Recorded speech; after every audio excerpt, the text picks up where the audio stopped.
দাম্পত্য জীবনে স্বামী স্ত্রী পরস্পরের এই ক্ষুধা ব্যাপারটা নিবারণ করা উচিত। সেটা হোক শরীরের বা মনের। পরস্পরের ক্ষুধা মেটাতে পরস্পরকেই এগিয়ে আসতে হয়। পেটে দারুণ ক্ষুধা নিয়ে খাবার সামনে পেলেই লোভ হয়। ঠিক তেমনি দাম্পত্য জীবনে মনের বা শরীরের ক্ষুধা নিয়ে কেউই ভালো থাকতে পারে না। পরস্পরের শরীরের ক্ষুধা যখন পরস্পর ঠিক নিবারণে ভূমিকা রাখে, তখনই পরস্পরের মনে প্রশান্তি চলে আসে।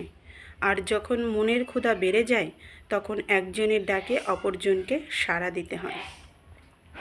এই মন কিংবা শরীরের ক্ষুধা দাম্পত্য জীবনে মেটাতে না পারলে মন অন্যদিকে প্রভাবিত হয়, যার দরুন সংসারে অশান্তি, পরস্পরকে না বোঝা, পরস্পরের প্রতি টান নষ্ট হয়ে যায়।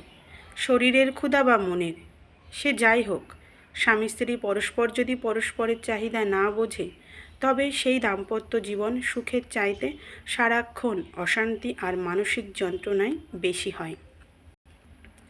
যারা সঙ্গীর ক্ষুধা মেটাতে হিমশিম খায় কিংবা উদাসীনতা দেখায়, তারা কখনোই সংসারের শান্তি চায় না। আর যারা শান্তি চায়, তারা সঙ্গীর মন এবং শরীর দুটোকেই প্রাধান্য দেয়। যে সংসারে স্বামী স্ত্রী পরস্পরের মাঝে দারুণ বোঝাপড়া এবং বন্ধুত্বপূর্ণ সম্পর্ক, সেই সংসারে দুজনের একজনও ক্ষুধায় ভোগে না। ভরপেট খাবার খেয়ে কেউ আর খাবারের প্রতি আগ্রহ দেখায় না। পরস্পর যদি পরস্পরের চাহিদা অনুযায়ী ভূমিকা রাখে, তবে সবসময় মন আর শরীর ক্ষুধায় খাবার খেতে ছটফট করে না।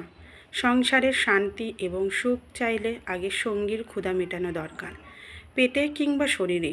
আর নয়তো মনে ক্ষুধা নিয়ে পৃথিবীর সব কিছুই বড্ড বিশ্রী লাগে।